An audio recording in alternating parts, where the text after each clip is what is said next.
밤에 자주 깨는 경험은 생각보다 흔합니다. 잠들기는 어렵지 않은데 한두 번, 많게는 서너 번씩 깨고 다시 잠들기까지 시간이 걸립니다. 어떤 날은 이유 없이 눈이 떠지고 어떤 날은 화장실을 다녀온 뒤 잠이 얕아진 채로 아침을 맞이합니다. 대부분은 이렇게 말합니다. 나이가 들어서 그런가 보다. 원래 깊게 못 자는 체질인가 보다. 하지만 밤중각성은 단순한 수면 습관의 문제가 아니라 몸 전체 조절 시스템의 신호에 가깝습니다. 수면은 뇌만의 기능이 아닙니다. 호르몬, 체온, 혈당, 신경계 균형이 정교하게 맞물려 돌아가는 시간입니다. 그중 하나라도 균형이 어긋나면 몸은 스스로를 깨웁니다. 먼저 수면의 구조를 천천히 살펴보겠습니다. 우리가 잠들면 몸은 단계적으로 깊이를 바꿉니다. 얕은 잠에서 깊은 잠으로, 깊은 잠에서 다시 얕은 잠으로 이동합니다. 이 과정은 밤새 여러 번 반복됩니다. 정상적인 경우에도 아주 짧은 각성은 존재합니다. 다만 기억하지 못할 뿐입니다. 문제는 이 짧은 각성이 완전한 습관으로 이어질 때입니다. 그 전환을 만드는 가장 흔한 요인은 스트레스 호르몬의 잔존입니다. 코르티솔은 원래 아침에 높고 밤에는 낮아야 합니다. 그런데 낮 동안 긴장이 높았거나 저녁까지 자극이 이어졌다면 코르티솔이 충분히 내려가지 않습니다. 몸은 깊이 내려가지 못하고 어딘가 경계 상태를 유지합니다. 이 상태에서는 작은 자극에도 쉽게 깹니다. 두 번째 요인은 혈당 변동입니다. 저녁 식사가 늦거나 당분이 높으면 혈당이 급격히 오릅니다. 그 후 떨어질 때 몸은 이를 위험 신호로 인식하고 아드레날린을 분비합니다. 그 결과 새벽 각성이 나타납니다. 특히 새벽 2, 3시 각성은 혈당과 스트레스 반응이 겹칠 가능성이 큽니다. 세 번째는 체온 조절 문제입니다. 깊은 잠에 들어가려면 중심 체온이 서서히 내려가야 합니다. 그러나 늦은 시간 강한 빛, 과도한 활동, 과식은 체온 하강을 방해합니다. 체온이 충분히 내려가지 않으면 잠은 얕아집니다. 네 번째는 자율신경의 균형입니다. 교감신경이 밤까지 높게 유지되면 부교감신경이 깊이 작동하지 못합니다.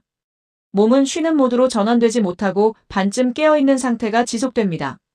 이때 사소한 소리나 움직임에도 각성이 발생합니다. 다섯 번째는 심리적 잔여 자극입니다. 낮에 해결되지 않은 감정, 정리되지 않은 생각은 밤에 더 또렷해집니다. 외부 자극이 줄어들면 내부 자극이 커집니다. 이 내적 각성이 수면을 깨웁니다. 이 모든 요인은 호르몬과 연결됩니다. 멜라토닌은 어둠 속에서 분비됩니다. 빛이 많거나 화면 노출이 길면 분비가 지연됩니다. 성장 호르몬은 깊은 수면에서 활발히 분비됩니다. 밤중 각성이 잦으면 분비량이 줄어듭니다. 성장 호르몬은 단순히 키 성장과 관련된 것이 아니라 세포 회복과 노화 지연에 핵심적입니다. 즉, 밤중 각성은 회복 속도와 노화 속도에 직접 영향을 줍니다. 깊은 잠이 줄어들면 피부 회복도 느려지고 근육 회복도 지연되며 면역 기능도 약해집니다. 이 과정이 몇 년간 반복되면 노화 체감이 빨라집니다. 그래서 밤중 각성은 그저 불편한 증상이 아니라 장기적 건강의 방향 신호입니다. 여기서 중요한 점은 억지로 잠을 붙잡으려 하지 않는 것입니다. 각성 자체를 두려워하면 교감신경이 더 올라갑니다. 왜 또 깼지라는 생각이 긴장을 만듭니다. 대신 각성을 자연스러운 파동으로 받아들이는 태도가 필요합니다. 깨어났을 때는 시계를 보지 않고 호흡을 천천히 이어가고 몸의 감각을 느끼는 것이 도움이 됩니다. 빛을 켜지 않는 것이 중요합니다. 빛은 멜라토닌을 억제합니다. 저녁 구조를 조정하는 것도 핵심입니다. 잠들기 최소 1시간 전에는 빛의 강도를 낮추고 정보 입력을 줄이고 대화의 톤도 낮추는 것이 좋습니다. 식사는 취침 2, 3시간 전에 마무리하고 당분이 높은 간식은 피합니다. 카페인은 오후 늦게까지 이어지지 않도록 합니다. 이 기본 구조가 자리 잡으면 호르몬 리듬이 서서히 회복됩니다. 밤중 각성이 줄어드는 과정은 서서히 나타납니다. 처음에는 깨어나는 횟수가 줄기보다 다시 잠드는 속도가 빨라집니다. 그 다음 단계에서 각성 횟수가 감소합니다. 이 변화는 며칠이 아니라 몇 주에 걸쳐 진행됩니다. 수면은 하루의 결과이자 다음 날의 원인입니다. 밤이 안정되면 낮에 감정 기복이 줄고 집중력이 유지되고 식욕도 안정됩니다. 호르몬 균형이 맞춰지면 노화 속도는 자연스럽게 완만해집니다. 밤중 각성은 나이 때문이라기보다 리듬의 문제일 가능성이 큽니다. 리듬은 다시 배울 수 있습니다. 빛을 조절하고 속도를 낮추고 저녁을 정리하는 반복 속에서 몸은 다시 밤을 신뢰하기 시작합니다. 밤을 신뢰하면 깊이 내려갑니다. 깊이 내려가면 회복이 시작됩니다. 회복이 이어지면 노화 속도는 완만해집니다. 밤을 다루는 일은 단순한 수면 개선이 아니라 몸 전체 시간을 되돌리는 일입니다. 밤이 안정되면 하루가 달라집니다. 그리고 그 하루가 쌓이면 몇 년 후에 몸도 달라집니다. 유독 새벽 2시에서 3시 사이에 눈이 떠지는 사람들이 있습니다. 알람도 없고 소음도 없고 특별한 이유도 없는데 정확히 그 시간대에 각성이 반복됩니다. 하루 이틀이 아니라 몇 달, 몇 년 동안 이어지기도 합니다. 이 시간대 각성은 우연이 아닙니다. 몸의 리듬에는 구간별 특징이 있습니다. 밤 11시에서 새벽 1시는 깊은 수면으로 진입하는 구간입니다. 새벽 1시에서 3시는 가장 깊은 회복이 일어나는 시간대입니다. 성장 호르몬 분비가 정점에 가깝고 세포 복구가 활발해지며 면역 조정이 이루어집니다. 그런데 바로 이 시간에 깨는 사람들은 공통적인 생리적 신호를 갖고 있습니다. 첫 번째 공통점은 코르티솔의 조기 상승입니다. 정상적인 리듬에서는 코르티솔은 새벽 4, 5시부터 서서히 상승합니다. 그러나 스트레스 축이 과활성화된 경우 상승 시점이 앞당겨집니다. 몸은 아직 밤인데 아침 준비 모드로 전환합니다. 그 결과 깊은 수면이 끊깁니다. 두 번째 공통점은 혈당의 야간 불안정입니다. 저녁 식사 후 혈당이 급상승했다가 새벽 시간에 급격히 떨어지면 뇌는 이를 위험으로 해석합니다. 뇌는 생존을 우선합니다. 아드레날린을 분비해 당을 끌어올립니다. 이 과정에서 각성이 발생합니다. 특히 단 음식이나 늦은 야식 습관이 있는 경우 이 패턴이 반복됩니다. 세 번째는 간의 해독 리듬과 관련 있습니다. 새벽 1시에서 3시는 간 대사가 활발해지는 시간입니다. 알코올 섭취가 잦거나 지방간 경향이 있거나 과식이 반복되면 이 시간대 대사가 부담을 받습니다. 몸은 불편 신호를 보내고 그 신호가 각성으로 이어질 수 있습니다. 네 번째는 감정 억압 패턴입니다. 낮에는 기능적으로 잘 버티지만 밤에는 억제력이 약해집니다. 특히 새벽 시간은 전전두엽의 통제력이 가장 낮은 구간입니다. 감정 기억이 떠오르기 쉽고 미해결 생각이 증폭됩니다. 이 내적 각성이 수면을 깨웁니다. 다섯 번째는 체온 곡선의 왜곡입니다. 정상 체온은 밤에 서서히 떨어졌다가 새벽에 최저점을 찍습니다. 그러나 늦은 운동, 야간 스크린 노출, 과도한 정신활동은 체온 하강을 방해합니다. 최저점이 불안정해지면 깊은 수면 유지가 어려워집니다. 이 모든 공통점은 하나의 축으로 연결됩니다. 자율신경의 과긴장. 교감신경이 완전히 내려가지 못하면 몸은 밤에도 경계 상태를 유지합니다. 새벽 2, 3시는 이 경계 균형이 시험받는 시간입니다. 작은 변화에도 각성으로 튀어오릅니다. 흥미로운 점은 이 시간대 각성을 겪는 사람들 중 낮에 피로를 크게 느끼지 않는 경우도 있다는 것입니다. 몸이 적응해 얕은 수면으로 버티고 있을 뿐입니다. 하지만 깊은 회복은 부족합니다. 그 부족은 서서히 누적됩니다. 피부 탄력이 떨어지고 근육 회복이 느려지고 집중 유지 시간이 짧아집니다. 이는 단순 피로가 아니라 회복 밀도의 저하입니다. 그렇다면 해결의 방향은 무엇일까요? 핵심은 새벽을 직접 고치려 하지 않는 것입니다. 새벽은 결과입니다. 조정은 저녁과 낮에서 시작해야 합니다. 첫 번째 조정은 빛입니다. 아침에는 강한 자연광을 충분히 받고 저녁에는 조도를 급격히 낮춥니다. 빛 대비가 커질수록 호르몬 리듬은 선명해집니다. 두 번째는 저녁 식사의 단순화입니다. 과식 대신 가벼운 단백질과 섬유질 중심으로 마무리합니다. 당분 섭취는 줄입니다. 세 번째는 마감 의식입니다. 잠들기 전 생각을 종이에 적어 정리합니다. 뇌에 오늘은 끝났다는 신호를 줍니다. 네 번째는 호흡 속도 조절입니다. 들이마시는 것보다 내쉬는 시간을 길게 유지합니다. 부교감신경이 활성화됩니다. 다섯 번째는 반복입니다. 하루 만에 변하지 않습니다. 리듬은 반복 속에서 재학습됩니다. 새벽 2, 3시 각성은 몸이 보내는 구조적 신호입니다. 그 신호를 억누르는 것이 아니라 낮과 저녁을 조정해 근본 리듬을 바꾸는 것이 중요합니다. 새벽이 안정되기 시작하면 처음 나타나는 변화는 아침 기상 직후의 느낌입니다. 몸이 덜 무겁고 눈이 맑아지고 생각이 또렷해집니다. 그 다음 변화는 감정 반응의 완만함입니다. 작은 자극에도 과하게 반응하지 않습니다. 그 다음은 회복 속도입니다. 운동 후 근육통이 줄고 피부 트러블 회복이 빨라집니다. 이 모든 변화는 밤 한가운데에서 시작됩니다. 새벽 2, 3시는 몸이 가장 깊이 수리되는 시간입니다. 그 시간을 지켜내는 일은 노화 속도를 조절하는 일과 같습니다. 밤을 다루는 사람은 시간을 다루는 사람입니다. 그리고 시간은 결국 몸의 방향을 결정합니다. 멜라토닌은 단순히 잠을 부르는 신호가 아닙니다. 이 호르몬은 몸 전체의 시간 질서를 조율하는 중심 신호입니다. 밤이 시작되면 송과선에서 멜라토닌 분비가 서서히 증가합니다. 이 증가는 갑작스럽지 않습니다. 빛이 줄어든 뒤 일정 시간이 지나야 분비가 본격화됩니다. 즉, 멜라토닌은 어둠의 양뿐 아니라 어둠이 유지된 시간에 반응합니다. 이 호르몬이 충분히 분비되면 뇌는 수면 모드로 전환되고 간은 해독 리듬을 조정하며 면역계는 재정비를 시작하고 세포는 복구 단계로 이동합니다. 멜라토닌은 일종의 야간 총괄 스위치입니다. 이 스위치가 약해지면 어떤 일이 벌어질까요? 첫 번째 단계는 수면 구조의 미세한 붕괴입니다. 잠드는데 큰 어려움이 없더라도 깊은 수면 비율이 줄어듭니다.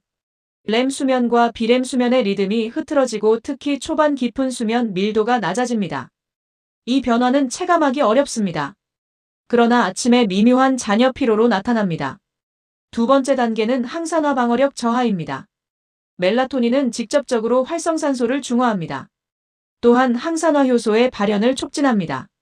분비가 줄어들면 세포 내 산화 스트레스가 서서히 증가합니다. DNA 손상 복구 효율이 떨어지고 단백질 변성이 누적되며 미토콘드리아 막 안정성이 약화됩니다. 이 과정은 조용히 진행됩니다. 몇 년 뒤 피부 탄력 감소나 회복 지연이라는 형태로 드러납니다. 세 번째 단계는 면역 리듬의 교란입니다. 밤은 염증 조정이 이루어지는 시간입니다.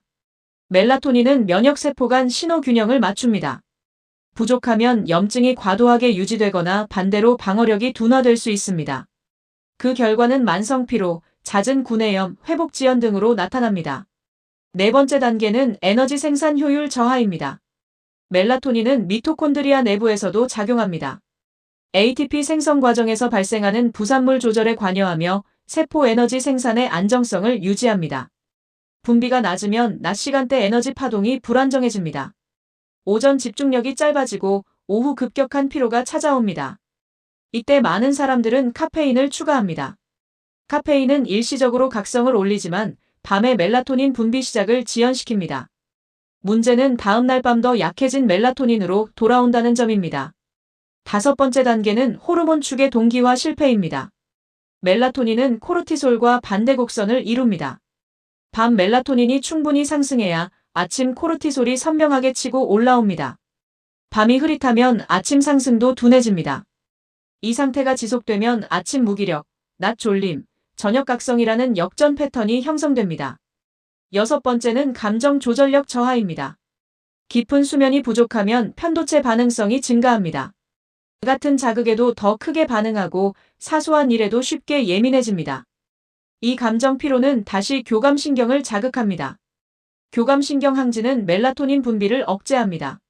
서로를 강화하는 고리가 만들어집니다. 그렇다면 왜 멜라토닌이 줄어들까요? 가장 강력한 원인은 빛입니다.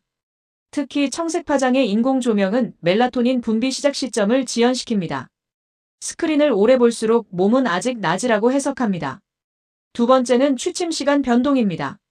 몸은 반복을 통해 예측합니다. 매일 다른 시간에 잠들면 분비 곡선이 불안정해집니다. 세 번째는 만성 스트레스입니다.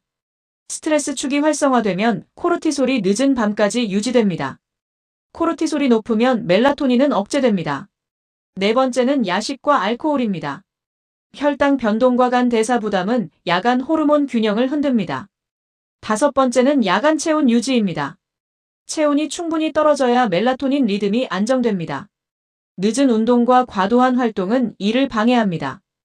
회복 전략은 단순하지만 반복이 필요합니다. 첫째, 아침 강한 빛 노출. 기상 후 30분 이내 자연광을 충분히 받습니다. 둘째, 저녁 조도 급감. 잠들기 최소 90분 전부터 빛을 낮춥니다. 셋째, 취침 시간 고정. 주말 포함 일정한 시간에 눕습니다. 넷째, 카페인 차단 시간 설정. 취침 8시간 전 이후 카페인 중단. 5째, 체온 하강 유도. 따뜻한 샤워 후 서서히 식는 환경 조성. 6째, 정신적 마감 의식. 생각을 기록해 뇌의 반복 회전을 줄입니다.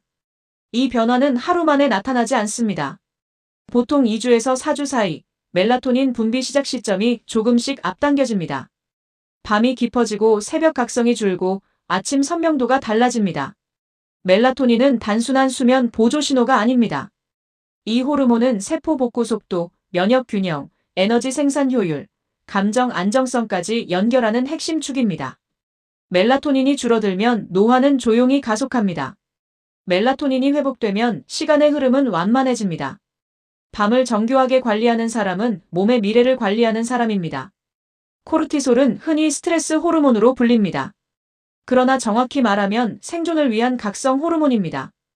아침에 코르티솔이 상승해야 뇌는 또렷해지고 혈압은 안정적으로 오르며 혈당은 필요한 만큼 공급됩니다. 문제는 이 호르몬이 밤에 높게 유지될 때입니다. 코르티솔은 원래 밤이 되면 떨어져야 합니다. 멜라토닌이 올라가고 코르티솔이 내려가야 몸은 회복 모드로 진입합니다. 하지만 스트레스가 만성화되면 이 리듬이 뒤집히기 시작합니다. 밤에도 생각이 멈추지 않고 몸은 피곤한데 정신은 각성되어 있고 새벽 2시나 3시에 눈이 떠집니다. 이 현상은 단순 불면이 아닙니다. 호르몬 곡선의 전환입니다. 첫 번째 변화는 수면 단절입니다. 코르티솔이 높으면 깊은 수면 단계로 진입하기 어렵습니다. 잠은 들 수 있지만 뇌는 완전히 내려가지 않습니다. 미세각성이 반복되고 심박이 완전히 안정되지 않습니다. 이 상태가 지속되면 수면 시간과 상관없이 회복감이 사라집니다. 두 번째 변화는 근육 회복 저하입니다. 밤은 성장 호르몬이 분비되는 시간입니다. 코르티솔이 높으면 성장 호르몬 분비가 억제됩니다. 운동을 해도 회복이 더디고 근육통이 오래 지속됩니다. 세 번째는 복부 지방 축적입니다. 코르티솔은 혈당을 올리는 역할을 합니다. 밤에 혈당이 높게 유지되면 인슐린 분비 패턴이 흔들립니다. 이 패턴 교란은 복부 지방 축적으로 이어질 가능성이 높습니다. 밤에 배가 나오기 시작했다면 단순 칼로리 문제가 아닐 수 있습니다. 네 번째는 기억력 저하입니다. 코르티솔이 만성적으로 높으면 해마 기능이 약화됩니다. 해마는 기억을 정리하는 부위입니다. 밤 동안 정보 정리가 제대로 되지 않으면 다음날 집중력이 흐려집니다. 다섯 번째는 감정 과민 반응입니다. 코르티솔이 높으면 편도체 반응이 과장됩니다. 같은 상황에서도 더 위협적으로 인식합니다. 이 감정 반응은 다시 스트레스를 만들고 코르티솔을 더 자극합니다. 여섯 번째는 갑상선 기능 저하 경향입니다. 지속적인 스트레스는 갑상선 호르몬 전환 효율을 낮출 수 있습니다. 그 결과 체온이 쉽게 떨어지고 아침에 특히 춥게 느껴집니다. 밤 코르티솔 상승의 주요 원인은 무엇일까요? 첫째, 해결되지 않은 사고 반복입니다. 누워서도 업무를 정리하고 과거 대화를 되짚고 미래를 예측합니다. 뇌는 침대 위에서도 낮을 지속합니다. 둘째, 야간 자극 콘텐츠입니다. 강한 감정 자극은 교감신경을 끌어올립니다. 셋째, 늦은 운동입니다. 고강도 운동은 일시적으로 코르티솔을 올립니다. 취침 직전 운동은 리듬을 밀어낼 수 있습니다. 넷째, 저녁 카페인과 알코올입니다. 알코올은 초반의 졸음을 유도하지만 후반 각성을 높입니다. 다섯째, 불규칙한 취침 시간입니다. 리듬이 흔들리면 코르티솔 하강 시점도 불안정해집니다. 그렇다면 회복은 어떻게 시작해야 할까요? 첫 단계는 정신적 종료 의식입니다. 잠들기 전 생각을 종이에 적습니다. 뇌에 오늘은 끝났다는 신호를 줍니다. 두 번째는 저녁 강도 조절입니다. 운동은 취침 3-4시간 전에 마칩니다. 세 번째는 호흡 훈련입니다. 천천히 길게 내쉬는 호흡은 부교감신경을 자극합니다. 네 번째는 빛 차단입니다. 강한 조명은 각성 신호를 유지합니다. 다섯 번째는 저녁 혈당 안정입니다. 과도한 당 섭취를 피하고 야식을 줄입니다. 여섯 번째는 기상시간 고정입니다. 아침에 일정하게 일어나야 코르티솔 곡선이 재설정됩니다. 이 조정은 처음에는 어렵습니다. 밤이 오히려 더 각성되는 것처럼 느껴질 수 있습니다. 그러나 2-3주가 지나면 새벽 각성이 줄고 아침 또렷함이 돌아오기 시작합니다. 코르티솔은 적이 아닙니다. 문제는 시간입니다. 밤에 높고 아침에 낮은 패턴이 문제입니다. 이 패턴을 바로잡으면 수면이 깊어지고 체지방이 안정되며 감정이 부드러워집니다. 호르몬은 의지로 바뀌지 않습니다. 반복으로 바뀝니다. 리듬을 지키는 사람은 에너지를 지키는 사람입니다. 밤을 내려놓을 수 있어야 아침이 올라옵니다. 우리는 흔히 노화를 시간의 문제라고 생각합니다. 나이가 들면 당연히 늙는다고 말합니다. 그러나 몸의 입장에서 노화는 단순히 시간이 흐른 결과가 아닙니다. 노화는 회복 속도가 떨어진 결과입니다. 그리고 그 회복 속도의 중심에 있는 호르몬이 바로 성장 호르몬입니다. 성장 호르몬은 키를 크게 만드는 물질로만 알려져 있습니다. 그래서 성인이 되면 더 이상 중요하지 않다고 생각하기 쉽습니다. 하지만 성인이 된 이후에도 이 호르몬은 매일 밤 분비됩니다. 다만 목적이 바뀝니다. 성장이 아니라 복구이고 확장이 아니라 재생이며 증가가 아니라 유지입니다. 이 차이를 이해하지 못하면 우리는 노화의 속도를 잘못 해석하게 됩니다. 성장 호르몬은 낮 동안 쌓인 손상을 복원합니다. 운동으로 손상된 근섬유를 회복하고 피부의 단백질 구조를 재정렬하며 지방을 에너지로 전환하고 세포 내 단백질 교체를 촉진합니다. 이 모든 작업이 밤, 깊은 수면에서 집중적으로 일어납니다. 성장 호르몬은 하루 종일 일정하게 나오지 않고 파동처럼 분비됩니다. 그중 가장 강한 파동은 잠든 직후 1시간에서 3시간 사이 깊은 수면 단계에서 나타납니다. 이 시간은 단순히 자는 시간이 아니라 몸이 복구를 결정하는 시간입니다. 만약 이 구간이 약해지면 어떻게 될까요? 겉으로는 아무 일도 없어 보이지만 복구는 미세하게 줄어듭니다. 그 미세한 차이가 1년 뒤, 3년 뒤, 5년 뒤의 차이를 만듭니다.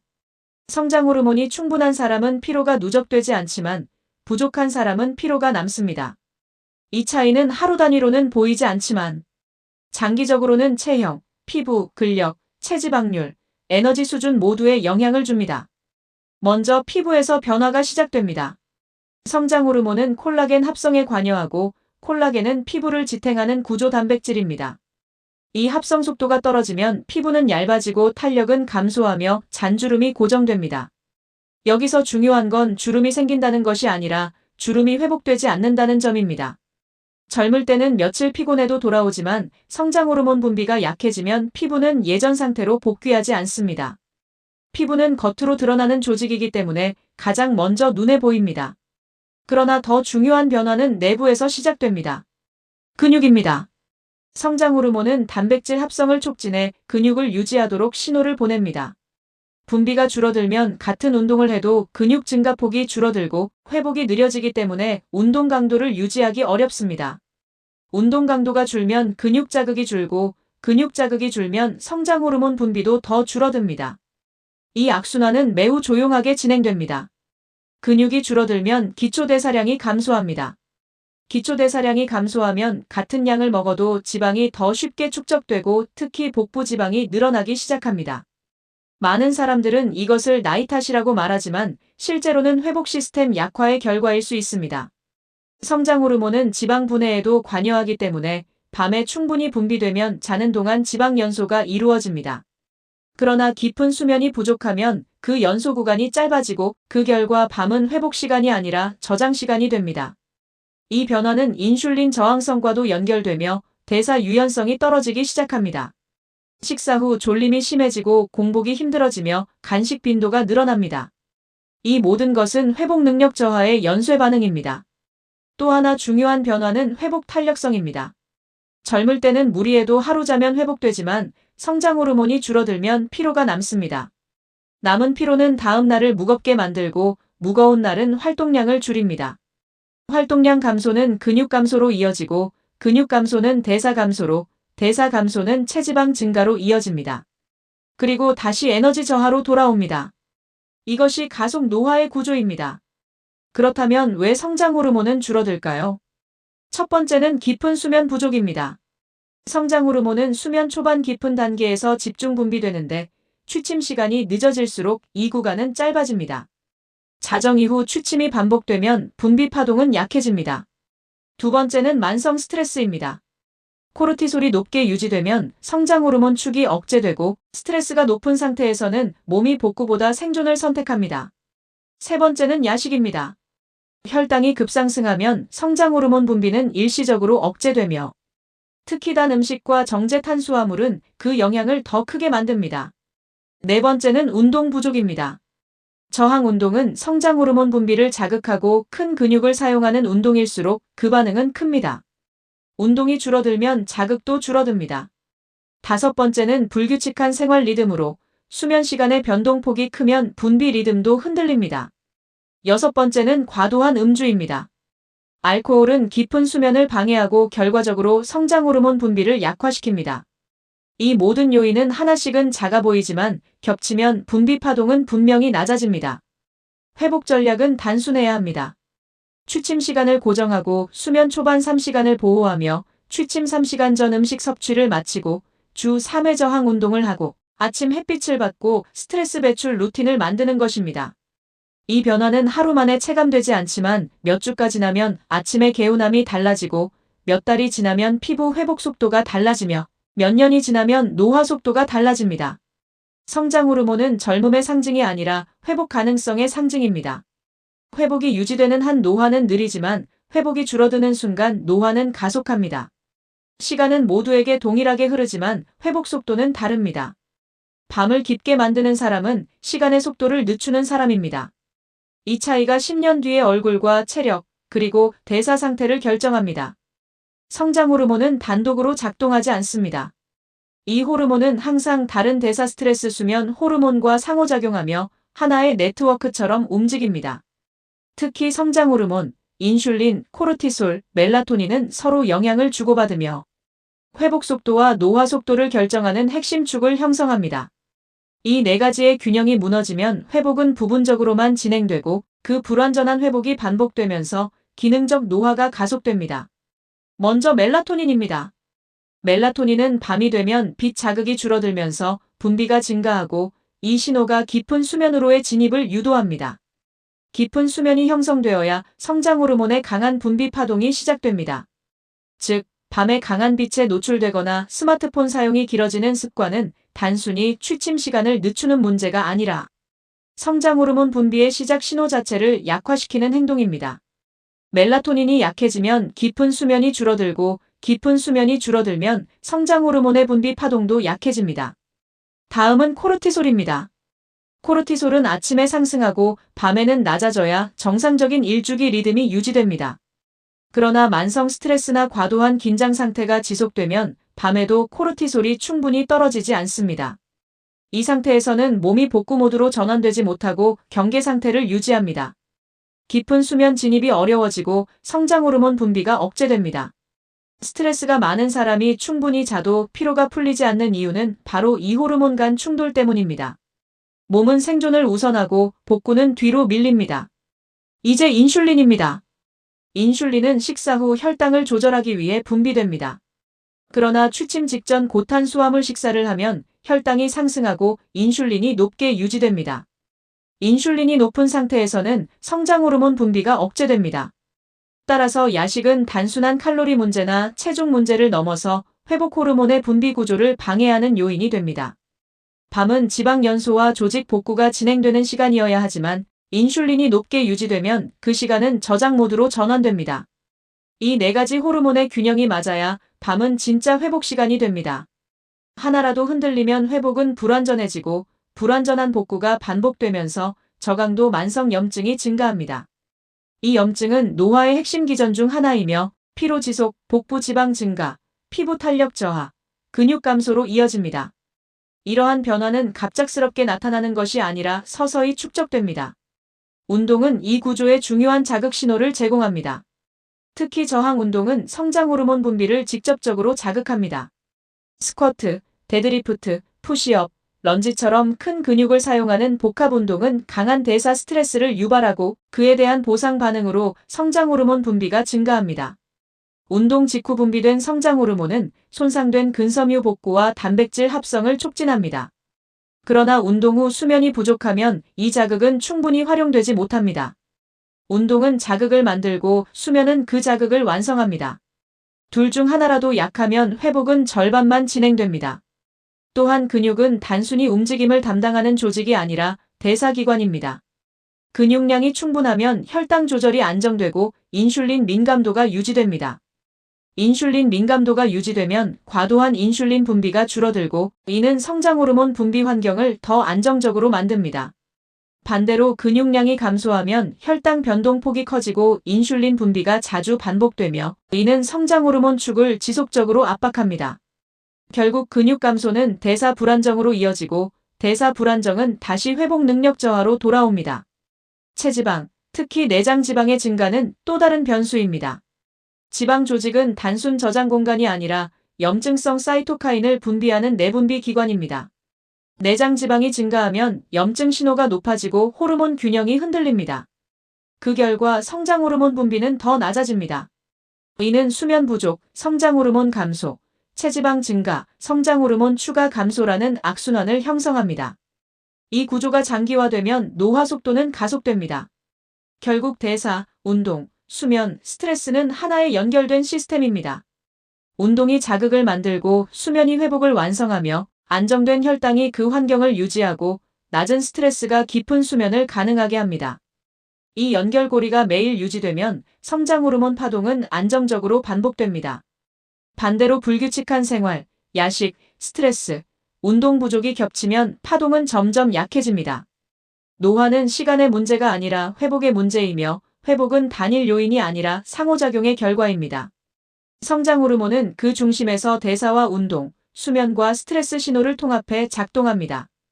이 네트워크가 안정되면 기능적 나이는 실제 나이보다 젊게 유지되고 무너지면 기능적 노화는 빠르게 진행됩니다. 결국 중요한 것은 하나의 극적인 변화가 아니라 매일 반복되는 리듬입니다. 리듬이 안정되면 호르몬도 안정되고 호르몬이 안정되면 회복이 유지되며 회복이 유지되는 한 노화의 속도는 완만해집니다. 이제 질문이 하나 남습니다. 성장 호르몬은 단순히 근육과 피부만의 문제일까요? 그렇지 않습니다. 이 호르몬은 세포 수준에서 장기적인 노화 속도와 연결됩니다. 우리 몸에는 손상된 세포를 정리하고 새로운 단백질로 교체하는 시스템이 존재하며 이 과정이 원활하면 세포는 오래 기능을 유지하지만 느려지면 기능 저하는 빠르게 진행됩니다. 성장 호르몬은 바로 이 교체와 재생 시스템에 관여합니다. 성장 호르몬은 단백질 합성을 촉진하고 조직 재형성을 돕고 근육을 유지하며 지방 대사를 조절합니다. 이 작용을 통해 대사 효율을 일정 수준으로 유지합니다. 대사 효율이 떨어지면 활성산소가 증가하고 활성산소는 세포를 산화시키며 산화 스트레스는 노화의 핵심 기전 중 하나로 작용합니다. 성장 호르몬이 충분히 분비되는 환경에서는 대사 균형이 유지되어 산화 손상이 상대적으로 낮게 유지되지만 분비가 약한 상태가 장기간 지속되면 산화 손상은 조용히 축적됩니다. 이 축적은 즉각적으로 드러나지 않지만 세포 기능 저하로 이어지며 결국 조직 기능의 차이로 나타납니다. 또 하나 중요한 연결 지점은 장수와 관련된 세포 방어 시스템입니다. 우리 몸에는 스트레스에 대응하고 손상된 단백질을 정리하며 에너지 효율을 조절하는 유전자 네트워크가 존재합니다. 이 시스템은 과도한 대사 스트레스가 없는 환경에서 더 안정적으로 작동합니다. 성장 호르몬이 적절히 유지되면 근육량이 유지되고 혈당 조절이 안정되며 인슐린 변동 폭이 줄어듭니다. 그 결과 세포 수준의 스트레스 부담이 낮아지고 장기적으로는 세포 보호 시스템이 안정적으로 작동할 가능성이 높아집니다.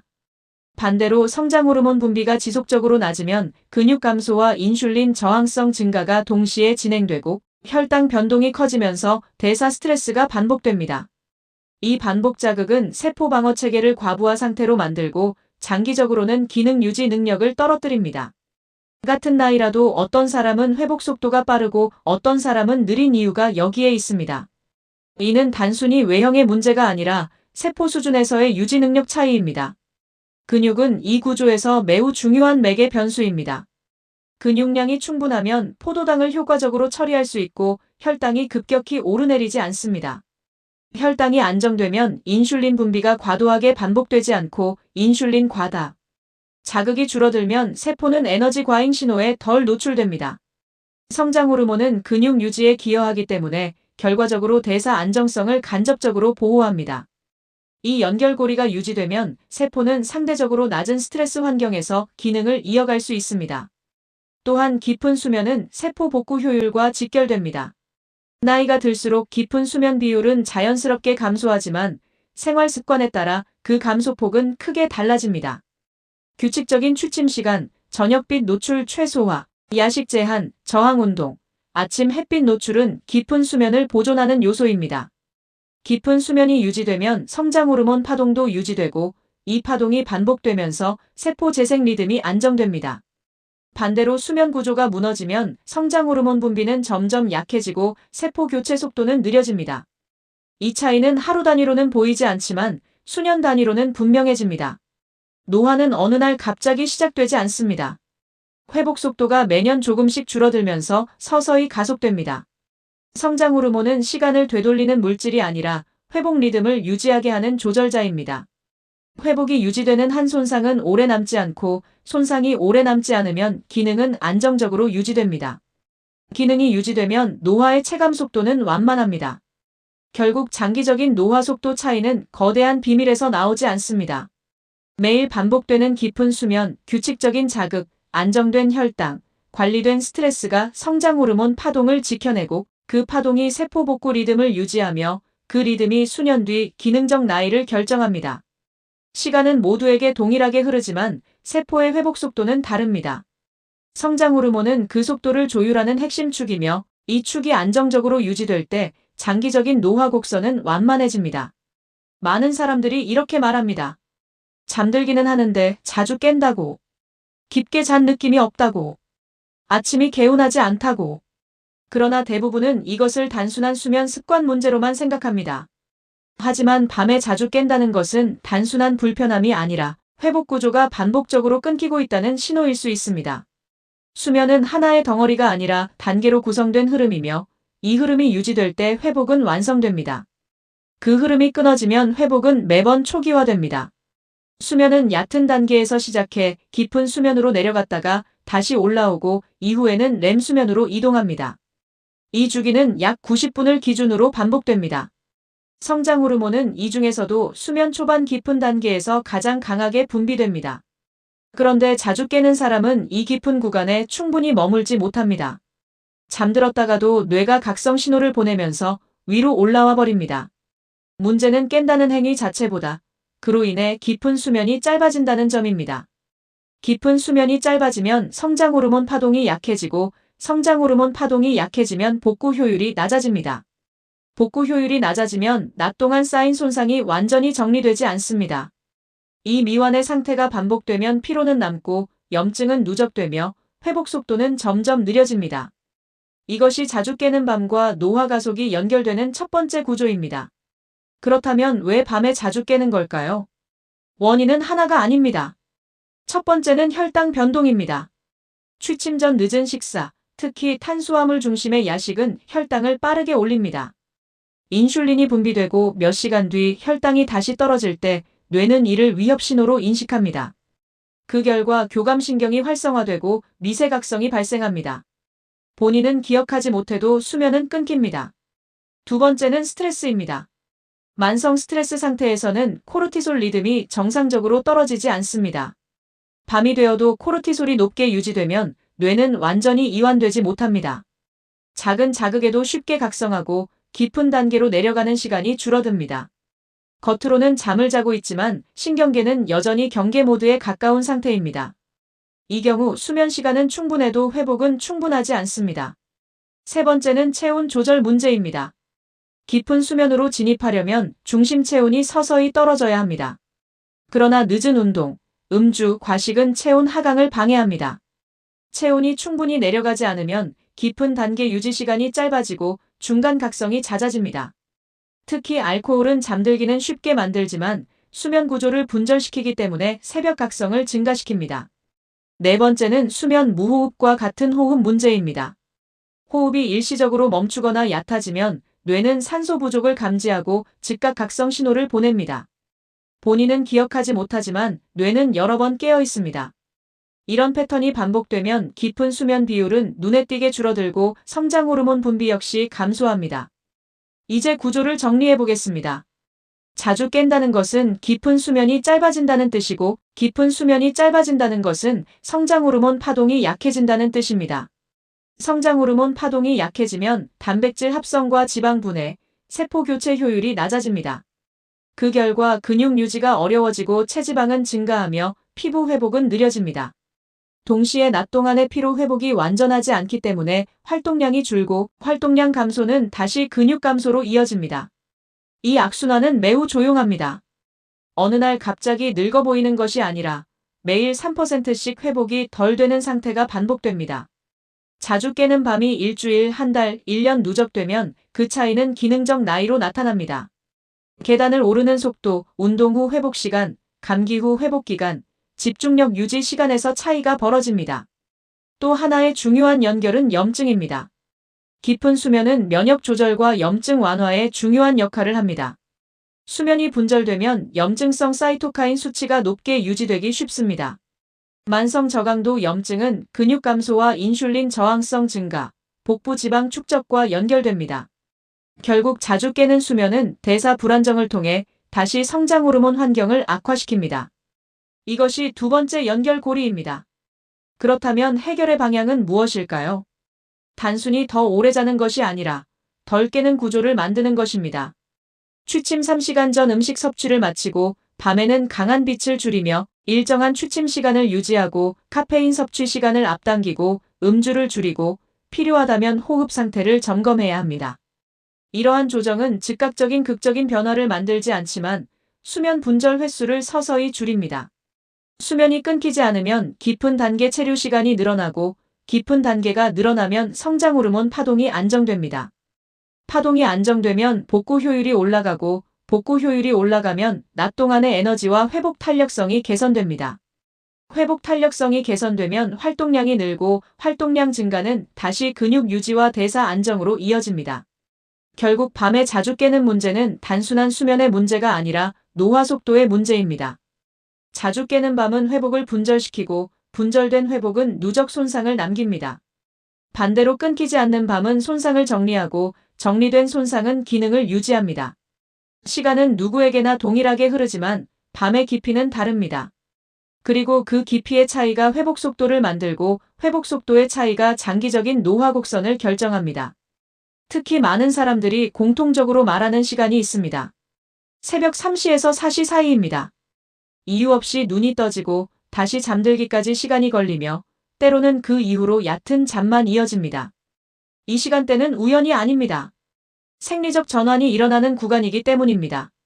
밤의 전반부는 깊은 수면이 우세합니다. 성장 호르몬 분비가 집중되고 조직 복구와 단백질 합성이 활발히 진행됩니다. 그러나 새벽으로 갈수록 수면 구조는 달라집니다. 깊은 수면 비율은 줄고 렘 수면과 얕은 단계 비율이 증가합니다. 동시에 코르티솔은 서서히 상승하기 시작합니다. 몸이 아침을 준비하는 과정입니다. 문제는 이 전환이 완만하게 이루어져야 한다는 점입니다. 코르티솔이 서서히 오르면 우리는 자연스럽게 아침에 깹니다. 그러나 스트레스가 높거나 혈당이 불안정하거나 자율신경 균형이 무너져 있으면 이 상승이 급격해집니다. 그 순간 뇌는 각성 신호를 보냅니다. 아직 아침이 아니지만 몸은 깨어버립니다. 새벽 3, 4시는 코르티솔 상승이 시작되는 초기 구간입니다. 만약 이 시간에 반복적으로 깬다면 이는 야간 코르티솔 억제가 충분하지 않다는 신호일 수 있습니다. 밤에도 완전히 이완되지 못하고 있다는 뜻입니다. 성장 호르몬 분비의 주요 파동은 수면 초반에 집중되지만 그 이후에도 회복 과정은 계속됩니다. 그런데 새벽 각성이 잦아지면 이 후반 회복 단계가 단축됩니다. 또 하나의 변수는 혈당입니다. 밤 동안 우리는 공복 상태에 들어갑니다. 정상적인 대사 유연성을 가진 경우 간에서 포도당을 안정적으로 공급해 혈당이 급격히 떨어지지 않습니다. 그러나 인슐린 저항성이 있거나 저녁 식사 구성이 불안정하면 새벽에 혈당이 급격히 떨어질 수 있습니다. 혈당이 급격히 떨어지면 아드레날린과 코르티솔이 분비되어 이를 보상하려 합니다. 이 보상 반응이 바로 각성입니다. 즉, 새벽 각성은 단순한 불면이 아니라 대사 경보일 수 있습니다. 몸이 무언가를 보상하고 있다는 신호입니다. 이 상태가 반복되면 교감신경 활성화 시간이 길어지고 부교감신경 중심의 깊은 회복 시간은 상대적으로 줄어듭니다. 그 결과 회복 총량이 감소합니다. 이때 나타나는 특징이 있습니다. 아침에 일어나면 이미 피로한 느낌이 들고 카페인 의존도가 높아지며 오후에 급격한 에너지 저하가 찾아옵니다. 이는 밤의 후반 회복이 충분하지 않았다는 간접 신호입니다. 성장 호르몬의 1차 파동이 있었더라도 이후의 대사 안정화 과정이 불완전했기 때문입니다. 새벽 각성이 반복되면 낮 동안 코르티솔 리듬도 흔들립니다. 아침 각성이 충분히 강하지 않고 대신 밤 코르티솔이 상대적으로 높아집니다. 이 리듬 역전은 다시 깊은 수면 진입을 방해합니다. 깊은 수면이 줄어들면 다음날 회복 효율이 낮아지고 회복 효율이 낮아지면 스트레스 내성이 감소합니다. 스트레스 내성이 감소하면 코르티솔 반응은 더 예민해집니다. 악순환이 완성됩니다. 이 구조에서 중요한 것은 시간대가 아니라 리듬입니다. 새벽 3, 4시에 깨는 것이 문제라기보다 그 시간대에 안정적으로 유지되어야 할 자율신경 균형이 무너졌다는 점이 핵심입니다. 밤은 회복이 주도권을 가져야 하는 시간입니다. 그런데 그 주도권이 스트레스와 대사 불안정으로 넘어가면 수면은 겉으로는 유지되지만 기능적으로는 분절됩니다. 해결의 방향은 단순히 수면 시간을 늘리는 것이 아닙니다. 저녁 식사의 구성과 시간, 스트레스 배출 방식, 낮 동안의 활동량, 아침 햇빛 노출, 카페인 섭취 시점, 음주 빈도를 함께 조정해야 합니다. 특히 저녁 탄수화물의 질과 양을 안정적으로 조절하면 새벽 혈당 급락 가능성을 줄일 수 있습니다. 또한 규칙적인 저항 운동은 인슐린 민감도를 개선해 야간 혈당 안정성을 높입니다. 스트레스 관리 역시 중요합니다. 취침 직전까지 강한 자극을 받으면 코르티솔 하강이 지연됩니다. 저녁에는 의도적으로 자극을 줄이고 호흡을 느리게 하고 빛을 낮추고 뇌에 안전하다는 신호를 반복적으로 보내야 합니다. 이것이 부교감신경 전환을 돕습니다. 새벽 각성이 줄어들면 수면의 연속성이 회복됩니다. 수면의 연속성이 회복되면 깊은 단계와 렘 수면의 자연스러운 주기가 안정됩니다. 이 주기가 안정되면 성장 호르몬 파동과 코르티솔 리듬이 서로 충돌하지 않습니다. 충돌이 줄어들면 회복 총량이 증가합니다. 결국 새벽 3, 4시는 경고의 시간일 수 있습니다. 몸이 대사적, 신경학적 불균형을 알리는 신호일 수 있습니다. 이를 단순한 불면으로 취급하고 넘어가면 회복 분절은 누적됩니다. 그러나 이 신호를 리듬 조정의 기회로 삼으면 수면 구조는 다시 깊어질 수 있습니다. 밤은 단순히 쉬는 시간이 아니라 다음 날의 기능을 설계하는 시간입니다.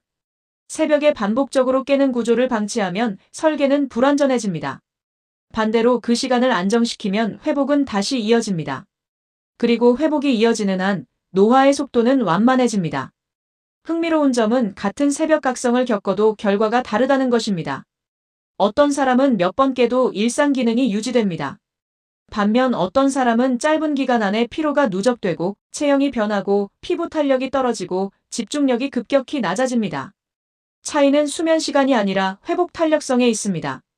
회복 탄력성은 손상을 얼마나 빠르게 복구하고 대사 균형을 얼마나 안정적으로 되찾는지에 대한 능력입니다. 이 능력은 단일 요인이 아니라 근육량, 인슐린 민감도, 자율신경 균형, 스트레스 관리 능력, 염증 수준, 수면 깊이의 총합으로 결정됩니다. 먼저 근육량입니다. 근육은 단순한 움직임 기관이 아니라 포도당을 처리하는 가장 큰 저장소입니다. 근육량이 충분하면 밤 동안 혈당 변동폭이 작습니다. 혈당이 안정되면 새벽 보상성 코르티솔 상승이 완만해집니다. 즉, 근육이 많은 사람은 같은 생활 패턴에서도 야간 각성 위험이 낮습니다. 반대로 근육량이 낮고 인슐린 저항성이 시작된 상태에서는 혈당이 쉽게 흔들립니다. 저녁 식사 이후 인슐린이 과도하게 분비되고 몇 시간 뒤 혈당이 빠르게 떨어지면 교감신경이 개입합니다. 그 결과 새벽 각성이 반복됩니다. 이때 이미 회복 시스템은 압박을 받습니다. 자율신경 균형도 중요한 변수입니다. 부교감신경이 우세한 사람은 작은 자극에도 깊은 수면으로 다시 진입할 수 있습니다. 그러나 교감신경 우세 상태가 지속된 사람은 한번 각성되면 다시 내려가기 어렵습니다. 그 차이가 회복 총량의 차이를 만듭니다. 여기에 만성 염증 수준이 더해집니다.